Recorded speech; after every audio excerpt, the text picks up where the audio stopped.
이번 시간에는 지질 구조에 대해서 알아보도록 하겠습니다. 총 5가지를 살펴볼 건데요. 단층하고 전리는 묶어서 한 번에 보도록 하겠습니다. 솔직히 이 파트는 뭐 습곡은 휘어진 거, 단층은 끊어진 거, 전리는 갈라진 틈, 부정합은 연속정이지 않은 층의 경계, 관입은 마그마, 빠세 이렇게 하고 끝 해도 될 정도로 상대적으로 좀 가벼운 파트입니다. 뭐 계산하는 것도 없고 원리라고 할 것도 없고 그냥 소개지 소개. 뭐 물론 뭐 물리적인 계산이나 화학적인 접근이 없으면은 뭐 매력을 느끼지 못하는 선생님의 개인적인 취향일 수도 있지만 문제에서는 약방의 감초처럼 자주 등장하니까 토막 상식처럼 기억하길 바라겠습니다. 자, 먼저 습곡에 대해서 알아보도록 하겠습니다. 자, 보니까 뭐 되게 많이 적혀 있죠? 막 복잡하죠? 근데 뭐 이렇게 자세한 거는 대학에서 전공을 해야 배우는 거고요. 우리는 요것만 알면 됩니다. 달달하죠? 자, 왼쪽이 향사, 오른쪽이 배사. 요런 모양을 보고 명칭만 판단할 수 있으면 되는 겁니다. 그래서 뭐 선생님은 요 배사 같은 경우에는 요 배가 볼록 튀어나와 있어서 배사다. 뭐 이렇게 외우라고 권해줍니다. 뭐 그러면 구별할 때 되게 아주 편리해질 겁니다. 이런 습곡들도 종류가 있는데요. 뭐 그냥 그렇구나 정도로 알고 넘어가면 됩니다. 그래도 그 중에서 뭐 경사랑 등사 습곡의 차이점은 뭐냐면요. 요 각도요, 각도. 이 각도가 똑같으면 등사, 좀 다르면 경사, 이렇게 나누는데, 옆에 보니까 횡화 습곡도, 아니, 얘네들이 좀만 더 누우면 횡화 습곡 될 것 같은데, 이렇게 적당히 구부러진 걸로 경사인지 등사인지 횡화인지 어떻게 구별합니까? 좀 더 구체적인 분류법을 주세요. 라는 친구들이 있을 것 같아서 준비해 봤습니다. 딱 봐도 이거는 뭐 고등학교에서 할 게 아니구나 싶죠? 근데 뭐 이걸 보고 막 더 공부하고 싶어진다, 막 두근거린다 라고 생각되면은 관련 학과로 진학하면 되는 겁니다. 이게 구조지질학이라는 파트인데요. 이것만 가지고도 500페이지에 달하는 내용이 여러분들을 기다리고 있을 겁니다. 근데 이거 가만 보니까 이거 횡압력이야, 장력이야? 그렇지, 옆에서 이렇게 누르는 거잖아. 누른 거. 그럼 횡압력이야, 횡압력. 그렇기 때문에 우리가 살펴봐야 하는 운동이 있는데요. 그게 바로 조산 운동과 조륙 운동입니다. 조산 운동과 조륙 운동의 조자는 만들 조자예요, 만들 조자. 그럼 조산은 뭐야? 그렇지, 산을 만드는 거고, 조륙 운동은 그래 육지를 만드는 겁니다. 조산 운동은 양쪽에서 누르는 횡압력으로 구겨지면서 산이 불쑥 솟아 올라오는 운동을 말하고, 조륙 운동은 땅이 위로 솟아오르고 아래로 푹 꺼지는 융기랑 침강을 하면서 육지가 만들어지고 없어지기도 하고 하는 운동을 말합니다. 물론 땅이 뭐 이렇게 통째로 막 들리는 일은 없지만 조산 운동이랑 구별하라고 매우 과장된 이미지를 가져온 것입니다. 자, 그러면은 땅이 어떻게 융기하고 침강을 할까요? 어떻게 솟아오르고 어떻게 가라앉느냐, 뭐 이렇게까지 솟아오르진 않겠지만, 그러니까 좀 살짝 올라왔다가 살짝 내려가다, 이게 있다고. 어떻게 되는 거냐라고 그 메커니즘을 살펴보면은, 어, 융기는 보통 산이 깎이거나 뭐 빙하가 녹고 뭐 이러면서 가벼워지면은 이게 스르륵 올라올 거고, 거꾸로 침강은 무거워지면 침강합니다. 근데 이거는 인간이 살면서 볼 수 있는 스케일이 아니기 때문에 융기하고 침강이 나타나는 건 그냥 떠오르고 가라앉고 뭐 이런 느낌이겠구나, 이렇게 생각하면 되겠습니다. 이렇게 조산운동과 조륙운동이 확실히 다르다는 것만 알면 되는 거고, 지금 우리가 여기서 결국 하고 싶었던 거는 이 배사랑 향사를 구별하는 거잖아요. 근데 이게 왜 휘어졌는지 궁금해서 이것저것 살펴보고 온 것 뿐이에요. 그러니까 이 파트에서 뭐 융기랑 침식이랑 침강이랑 뭐 이런 거 생각하면서 막 너무 복잡해 하지 말고, 지금 이 파트에서는 이 배사랑 향사에 집중을 해가지고 문제를 맞히게 된다면은 어떤 질문의 형식으로 나올까, 요거에 포커스를 맞춰보겠습니다. 자, 바로 질문 나갑니다. 자, 요거 읽어보고 O인지 X인지 한번 생각을 해보세요. 일시정지하고. 정답은 그렇습니다. O입니다. O. 이게 왜 O인지 설명을 한번 해보도록 하겠습니다. 자, 문제에서 배사 구조에 나타나는 지점을 물어봤어요. 그럼 일단 배사 구조를 그려봐야겠네요. 자, 이렇게 습곡이 있고 이렇게 쫙 잘려 나갔으면 여긴 다 날라갔을 텐데, 그러면은 요렇게 한번 그려볼게요. 요렇게, 요렇게, 뭐 요렇게 이런 식으로 한번 그려볼 수 있겠네. 그죠? 그리고 배사라고 했어. 배사. 그럼 배가 볼록 튀어나온 요 지점을 얘기하겠네요. 여기가 배사이고 그 지표면이니까 여기를 얘기하겠네요. 여기 요 지점. 그럼 이 지표면에 가까워질수록 이라고 했으니까 가까워질수록 요런 그림이겠네요. 그리고 요 나이를 물어봤어. 나이가 어떻게 되느냐. 그러면 일단 원래 있었던 요 상황에서 층을 한번 얘기해 볼게요. 여기 A, B, C, D라고 얘기해 볼게. 뭐 지금 좀 지저분하면 얘를 이렇게 늘려가지고 다시 펼쳐봐. 이렇게. 그럼 여기가 A, B, C, D잖아. 그럼 이 중에서 누가 제일 먼저 쌓였어? 얘가 제일 먼저 쌓이고 그 다음에 얘 이렇게 쌓였을 거 아니야. 그럼 얘네들이 한번 나이를 한번 정해봅시다. 그냥 대충. 어디서부터 할까? 얘는 50살, 얘는 40살, 30살, 20살. 이렇게 한번 그냥 나이를 정해볼게요. 대충. 그러면 요 순서대로 얘도 똑같이 A, B, C, D일 거잖아. 근데 자, 내가 만약에 여기 서 있다고 해보겠습니다. 그럼 나는 지금 이 땅을 밟고 있잖아. 이 땅. 이 땅은 지금 D의 땅이네. D의 땅. 자, D의 땅이면은 이 사람이 지금 밟고 있는 땅은 20살이지. 근데 배사 쪽으로 가니까 D 땅을 밟다 갑자기 C 땅을 밟게 됐네. 20살이었다가 30살이 되네. 나이가 많아지는구나. 이쪽에서 온 사람도 봐봐. 자, 이쪽에 서 있었어. 그래서 원래 밟고 있던 땅이 뭐였어? D 땅이었잖아. D 땅. 근데 이러고 갈수록 가다가 여기 요 라인을 넘으면 C 땅을 밟게 되네.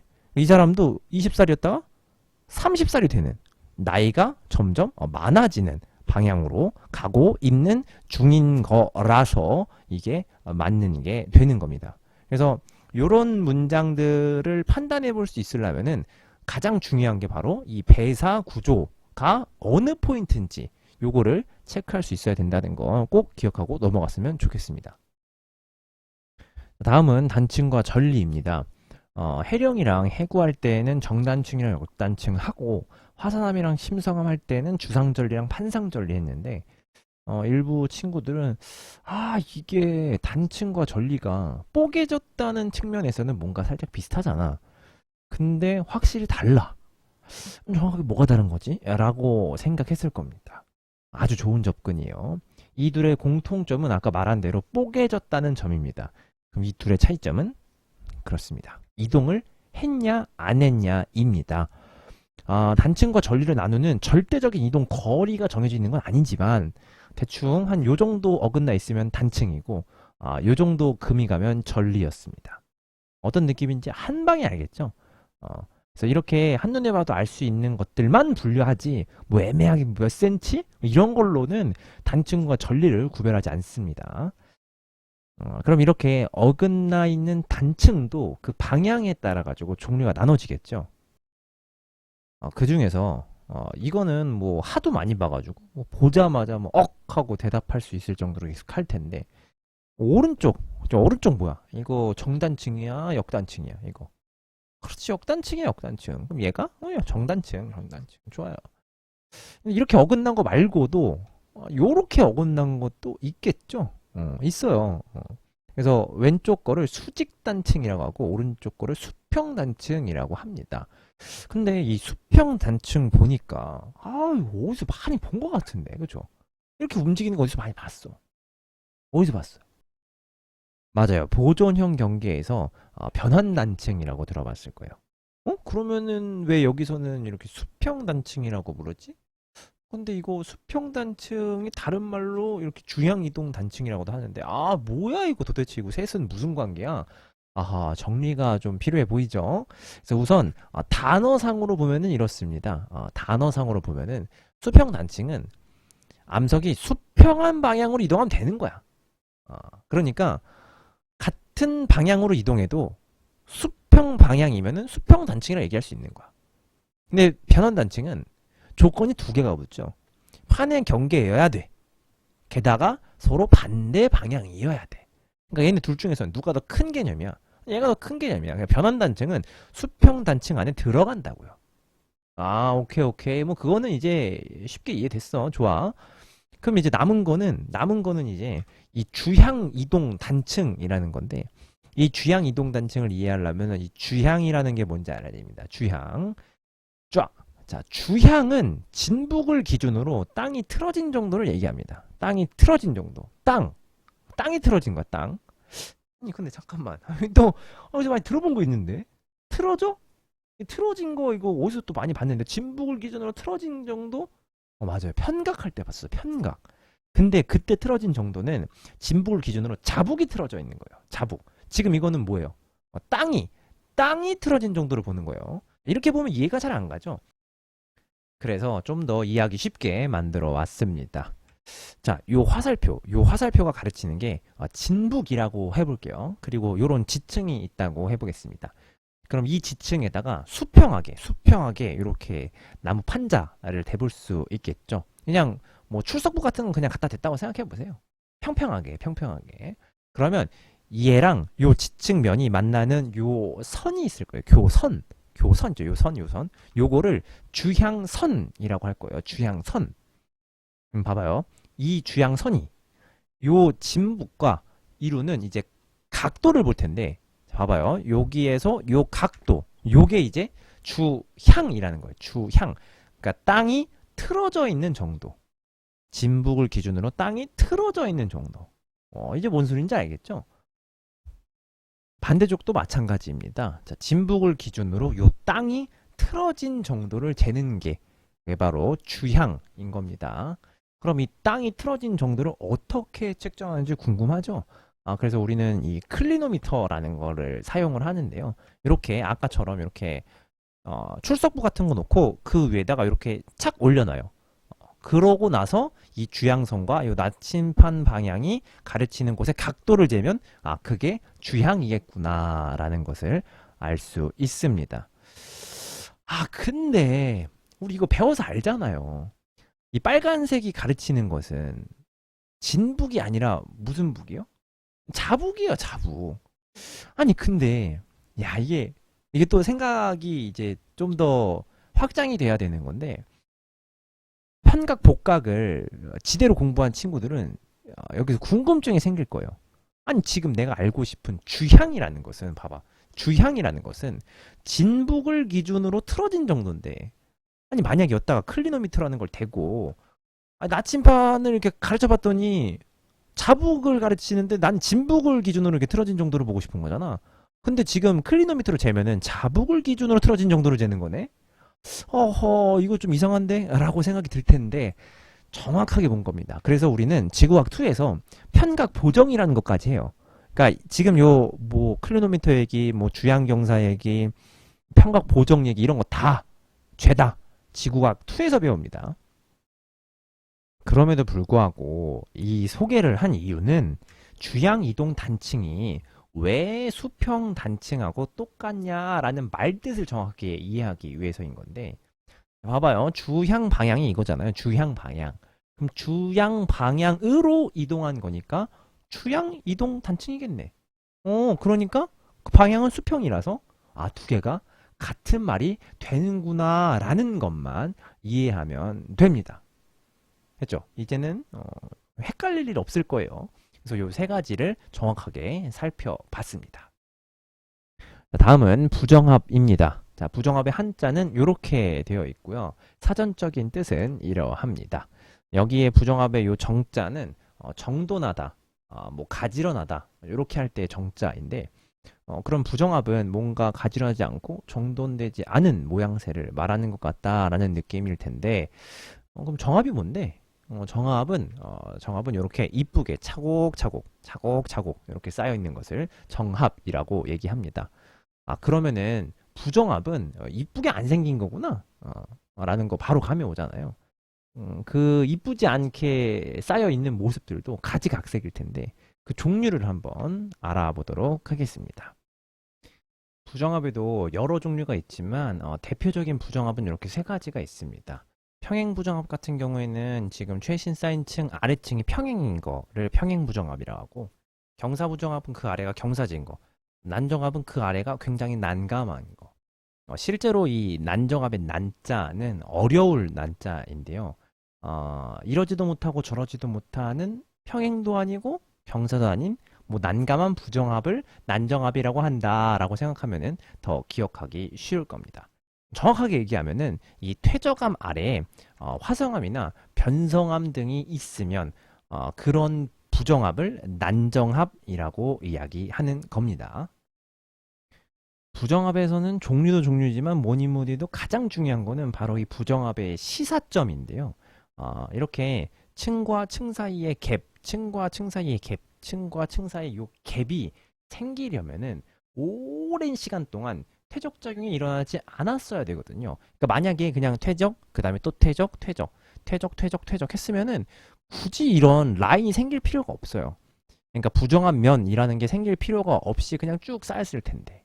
그래서 이 부정합이라는 것의 핵심 키워드는 바로 시간 공백입니다. 시간 공백. 얘와 얘 사이에 있는 큰 시간 공백, 얘와 얘 사이의 시간 공백, 얘와 얘 사이의 시간 공백입니다. 자, 그럼 여기서 깜짝 퀴즈. 자, 요거는 어떤 부정합일까요? 안 속았죠? 여러분 안 속았을 거예요. 저 요거 평행 부정합입니다. 이 부정합 면이잖아. 이 부정합 면이 지층하고 이루는 각도를 봐야 돼요. 지층하고 이루는 각도. 그러니까 무조건 경사져 있다고 경사부정합인 건 아닙니다. 오케이. 네, 근데 가만 보니까 이런 부정한 면들 있잖아요. 이런 부정한 면들이 나 부정합입니다. 알아봐 주세요라고 말해주는 것도 아니고 심지어 이 평행 부정합 같은 경우에는 야 이게 부정한 면인지 아닌지 이게 뭐야 이거 그냥 정합 아니야? 이렇게 생각이 들 정도로 애매하잖아요. 구별할 방도가 없을 것 같잖아. 근데 놀랍게도 그 흔적이 있습니다. 그게 바로 여기 요 기저여감인데요. 기저여감. 음, 간단하게 그림으로 그려보면은 자, 가장 그리기 쉬운 경사부정합으로 한번 가보겠습니다. 자, 일단 경사부정합은 일단 말 그대로 경사가 일단 먼저 지어야죠. 그래서 이게 경사가 이렇게 이렇게 질 겁니다. 이렇게. 그리고 얘가 이렇게 잘려 나가겠죠. 침식을 받을 거란 말이야. 빡 그러면 얘가 이렇게 뜯겨져 나가. 뜯겨져 나가서 결국에는 이렇게 연장하면은 뭐 이런 층만 남을 거야. 근데 우리는 이 중에서 이만큼만 지금 보고 있는 상황인 거예요. 요만큼만. 그죠? 그러니까 얘네들이 휘어지고 위에서 막 하도 때려대니까 얘네 이 아래에 있는 애들도 원래 여기 위에 있었단 말이야. 근데 얘가 막 때리니까 없어져가지고 가루가 났어. 이렇게 가루. 이게 기저여감이야. 쉽죠? 기저여감. 그러니까 쉽게 말해서 기저여감은 아래층의 부스러기입니다. 부스러기. 아래층의 부스러기다라고 생각하면 쉽습니다. 그러면은 부정합의 메커니즘을 한번 살펴보도록 하겠습니다. 뭐 읽어보면은 너무 당연해요. 그러니까 당연히 일단 먼저 쌓이겠죠. 그리고 아까처럼 이렇게 습곡이 일어날 거야. 그리고 깎이려면은 물속에서는 안 돼. 올라와야 된단 말이야. 위로 볼록 나와야 돼. 융기하고 두들겨 맞아서 침식되고 그 다음에 다시 내려앉아서 침강해야지 위에 쌓일 거 아니야. 그러니까 이거 그냥 그림으로 보면은 퇴적층이 만들어지고 뭐 습곡으로 인해 가지고 융기도 해요. 그리고 융기된 다음에 뭐 두들겨 맞아 가지고 침식이 되겠죠. 근데 여러분들 침식되니까 가벼워져서 또 융기하지 않나요? 그거는 별로 관심사가 아니야. 왜냐면 결국에 다시 침강이 되어야 퇴적이 되거든. 그렇잖아요. 그렇기 때문에 뭐 여기에서 융기 침식 융기 다음에 침강 아니냐 뭐 이런 거 가지고는 문제 안 나와요. 그냥 융기 침식 침강 이거는 그냥 하나의 세트다라고 생각해 두면은 나중에 편합니다. 그럼 당연히 요 부정한 면에는 침식하고 남은 부스러기들이 있겠죠. 그거를 기저여감이라고 하는 겁니다. 좋습니다. 마지막으로 관입입니다. 관입은 아까 처음에 봤던 것처럼 매우 직관적입니다. 뭐 여기에 단층이 있고 뭐 기저형이 있고 좋다 이거야. 근데 이거를 한 방에 빡 이렇게 뚫고 들어오면은 그게 관입입니다. 이게 너무 쉬우니까 관입에 대한 개념은 따로 정리할 필요가 없어요. 그러면 여기서 뭐가 포인트냐? 이 관입으로 생겨나는 요 포회감들 있죠? 요 포회감.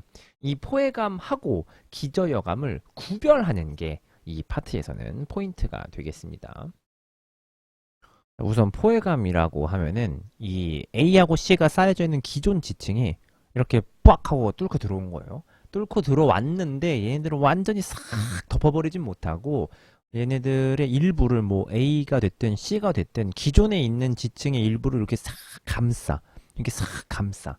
이렇게 감싸서 만들어진 것들. 요게 포회감입니다. 물론 뚫고 들어왔으니까 당연히 요 주변부 있잖아. 요 주변부는 뜨거워가지고 좀 변하겠죠. 뭐 그거를 접촉 변성함이라 부르는데 뭐 지금은 그거에 대해서 정확히 알 필요는 없어요. 중요한 거는 요렇게 얘가 들어와서 원래 있던 애들을 싹 이렇게 감싸서 만들어진 얘가 포회감이다. 요거를 기억하면 되겠습니다. 근데 이 경우에는 좀 얘기가 다릅니다. 만약에 B가 관이밤이라고 얘기하려면 이 부분도 빗금이 쳐져 있어야 돼. 이 부분도 B랑 C 사이 이 부분도 약간 변했어야 되는데 안 그렇단 말이지. 그러면 이 말은 B가 관입한 게 아니라 요게 부정합일 수도 있겠구나 라고 추론해 볼 수 있어요. 그러면은 여기 확정을 한번 지어볼까요? 얘가 부정합이라는 거. 여기 요 알갱이들의 표시를 봐봐요. 지금 B가 약간 마그마랑 관련이 있어는 보이는데 요 알갱이들도 요 체크 돼 있잖아. 그러니까 얘랑 비슷하다는 성분이라는 거예요. 얘랑 비슷한 성분. 그러면 이 얘기는 뭐야? A가 원래 있었고 B가 쫙 해가지고 위에 그냥 싹 덮어서 집안을 딱 덮었던 거야. 근데 그 이후에 위에서 막 다 두들겨 패가지고 다 깎여 나가고 C가 살포시 쌓인 거지. 그러니까 얘는 뭐야? B의 부스러기들. 그래, 기저여감이 기저여감. 그럼 여기가 부정합이겠구나 라고 확신을 할 수 있는 겁니다. 그래서 아까 포회감하고 같이 이렇게 모아 보면은 뭐 여기는 뭐 변성 부분이 이렇게 친절하게 칠해져 있으니까 두 개 구별하는 게 쉬울 거예요. 근데 문제는 이렇게 친절하게 나오지 않습니다. 바로 한번 퀴즈를 접해 보겠습니다. 자, 가와 나 중에서 누가 포회감이고 누가 기저여감인지 일시정지하고 풀어보세요. 자, 정답은 왼쪽이 포회감이고 오른쪽이 기저여감입니다. 이렇게 변성 부분을 표시 안 해줘도 성분만 보고도 판단할 수 있어야 된다는 말입니다. 자, 왼쪽 같은 경우에는 생성 순서를 한번 봐봐요. 변성함 다음에 화성암이래요. 그러면은 변성암이 깔려 있다가 얘가 이게 스물스물 기어 들어온 거야. 그러니까 여기가 싹 올라온 거지. 그래서 얘를 싹 이렇게 싹 이렇게 감싸 안는 거야. 그러니까 얘가 포회감인 거고, 얘 같은 경우에는 화성암 다음에 퇴적암이래. 그럼 화성암이 들어오고 그다음에 얘가 딱딱하게 굳은 거야. 그러니까 마그마가 들어오고 굳은 거라, 굳었어. 그리고 위에서 막 침식이 일어나가지고 얘가 뜯겨 나간 거지. 뜯겨 나가가지고 얘가 기저여감으로 작용하고 위에 퇴적암이 덮은 형태. 그래서 얘가 기저여감이다 라고 볼 수 있는 겁니다. 그래서 얘가 부정한 면이 될 수 있는 거겠네요. Perfect. 이번 시간에 배운 키워드를 정리해 보겠습니다. 자, 습곡에서 가장 중요한 건 뭐다? 그렇지, 배사하고 향사 구별하는 거다. 위로 볼록, 아래로 볼록. 그 다음에 단층에서는 요 용어가 같았다라는 거. 요게 여러분들이 배우고 갔어야 되는 가장 중요한 포인트였고, 전리는 뭐 주상전리, 판상전리 뭐 많이 했잖아. 화성한 파트에서 진하게. 그러니까 뭐 됐고, 그 다음에 부정합에서 키워드는 뭐였다? 부정합? 그렇지, 시간 공백이었다는 거. 그리고 관입에서는 기저영합하고 구분할 줄 알아야 된다라는 거 했습니다. 됐죠? 오늘은 여기까지 하겠습니다.